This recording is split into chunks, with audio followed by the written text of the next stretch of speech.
दोस्तों, आज के युग में युद्ध हथियारों से नहीं बल्कि खुफिया जानकारियों के आधार पर लड़े जाते हैं। दुश्मन की किसी भी कमजोरी को जानने से युद्ध का पासा पलट सकता है। पुराने जमाने में राजा महाराजा भी जासूस या गुप्तचर रखा करते थे, जो उन्हें अपने राज्य और दूसरे राज्यों की गुप्त खबरें देते थे और राज्य का संचालन आसान बनाते थे। समय के साथ गुप्तचर संस्थाएं आधुनिक हो गई हैं। आज भी देश जितना भरोसा अपने आधुनिक शस्त्र भंडार और सैनिकों पर करता है, उतना ही अपनी खुफिया एजेंसीज पर भी। आज बात करते हैं दुनिया की कुछ बेहतरीन खुफिया एजेंसीज की।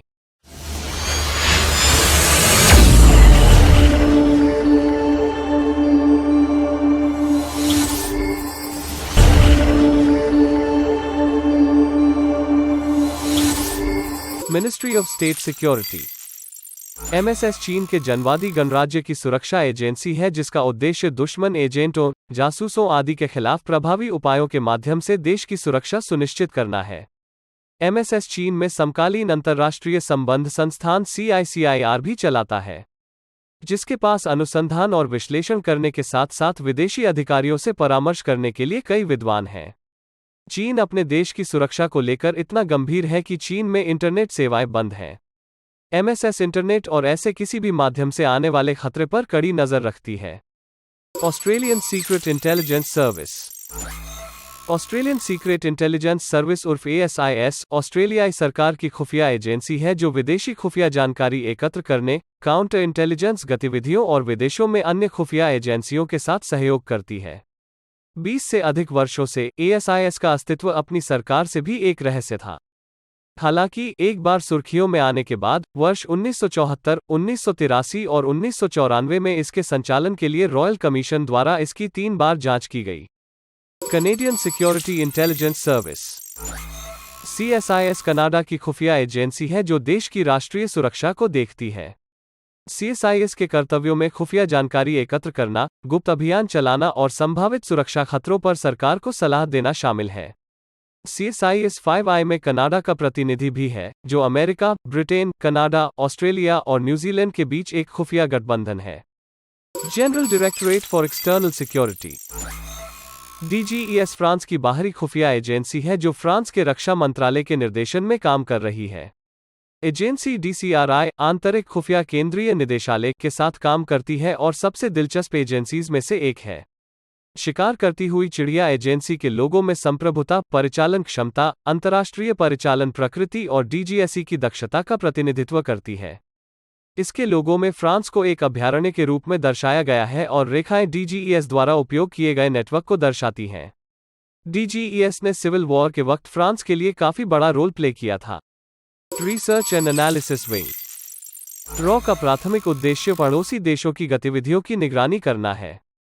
एजेंसी 1962 के भारत चीन युद्ध और 1965 के भारत पाकिस्तान युद्ध के बाद अस्तित्व में आई, जब खुफिया एजेंसी का होना बहुत फायदेमंद हो सकता था।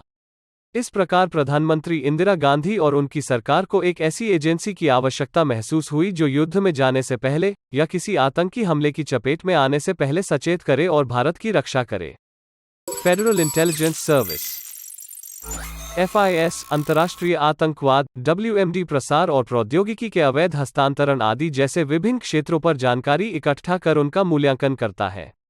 इसकी स्थापना 1956 में की गई। इसने गेहलेन संगठन को अवशोषित कर लिया, जो एक गुप्त खुफिया बल था जिसे मेजर जनरल रेनहॉर्ड द्वारा बनाया गया था, जिसने द्वितीय विश्व युद्ध के बाद अमेरिकी खुफिया एजेंसियों के साथ सहयोग किया। FIS खासतौर पर ऐसे देशों पर कड़ी नजर रखता है जो न्यूक्लियर शक्तियों से युक्त हों, क्योंकि दुनिया को सबसे ज्यादा खतरा न्यूक्लियर हथियारों से ही है। सेंट्रल इंटेलिजेंस एजेंसी दुनिया भर में अमेरिका के दबदबे के पीछे CIA एक बड़ी वजह है। यह एजेंसी एक महाशक्ति के रूप में संयुक्त राज्य अमेरिका की स्थिति को बनाए रखने में महत्वपूर्ण भूमिका निभाती है और देश भर में विदेश नीति की खुफिया जानकारी और विश्लेषण में मध्यस्थता करती है। ऐसा करने के लिए CIA के पास एक नकली निगम एयर अमेरिका का स्वामित्व था, जो एक नागरिक एयरलाइन के रूप में संचालित होता था, लेकिन लाओस, इंडोचीन सीमा आदि में सैन्य अभियान चलाने के लिए इस्तेमाल किया जाता था। यह एजेंसी खासतौर पर पिछले 10 सालों में उभरकर आई है, जब से दुनिया में इंटरनेट का प्रयोग बढ़ गया है। फॉरेन इंटेलिजेंस सर्विस एफएसबी रूसी संघ की मुख्य घरेलू सुरक्षा एजेंसी है और रूसी राज्य की आंतरिक सुरक्षा, प्रतिवाद और संगठित अपराध, आतंकवाद और नशीली दवाओं की तस्करी के खिलाफ लड़ाई के लिए प्रतिबद्ध है। 2011 में एफएसबी ने 8 आतंकवादी हमलों सहित 94 आतंकवादी प्रकृति के अपराधों को रोका और नए साल की पूर्व संध्या पर मॉस्को में एक योजनाबद्ध आत्मघाती बमबारी को भी विफल कर दिया। Secret intelligence service. Secret intelligence service, जिसे आमतौर पर MI6 भी कहा जाता है, सबसे पुरानी खुफिया एजेंसियों में से एक है। इसका जिक्र आपने अक्सर जेम्स बॉन्ड की मूवीज में सुना होगा। इसका गठन 1909 में कमांडर मैन्सफील्ड कमिंग द्वारा प्रथम विश्व युद्ध के फैलने से पहले खुफिया गतिविधियों के समन्वय के लिए ब्रिटेन के प्रयास के रूप में किया गया था। आज भी एजेंसी CIA जैसी शीर्ष एजेंसियों के साथ काम करती है ताकि उन्हें अपने मिशन में मदद मिल सके। यह संस्था 2 भागों में काम करती है। पहला भाग, जिसे MI5 कहा जाता है, आंतरिक मामले सुलझाता है, जबकि MI6 बाहरी मामलों के लिए उत्तरदायी है। मोसाद। इजराइल एक छोटा सा देश है जिसने काफी युद्धों का सामना किया है, पर साथ ही यह दुनिया के 10 सबसे शक्तिशाली देशों में गिना जाता है। इसकी एक बड़ी वजह इसकी खुफिया एजेंसी मोसाद भी है। मोसाद दुनिया के कुछ सबसे साहसी अंडरकवर ऑपरेशन का हिस्सा रहा है। इस खुफिया एजेंसी ने 1072 में म्यूनिक ओलंपिक में 11 इजरायली एथलीटों को बंधक बनाने और उनकी हत्या के लिए जिम्मेदार सभी PLO कार्यकर्ताओं को ट्रैक करने और मारने के लिए ऑपरेशन रेथ ऑफ गॉड शुरू किया, जिसने दुनिया को हिलाकर रख दिया था। मोसाद को इस कारण से भी सारी दुनिया में जाना जाता है कि यह अपने दुश्मनों का क्रूरता से सफाया करती है। ऐसी ही ज्ञानवर्धक और मज़ेदार वीडियोस देखने के लिए हमारे चैनल को सब्सक्राइब करें और बेल आइकॉन को प्रेस करना ना भूलें।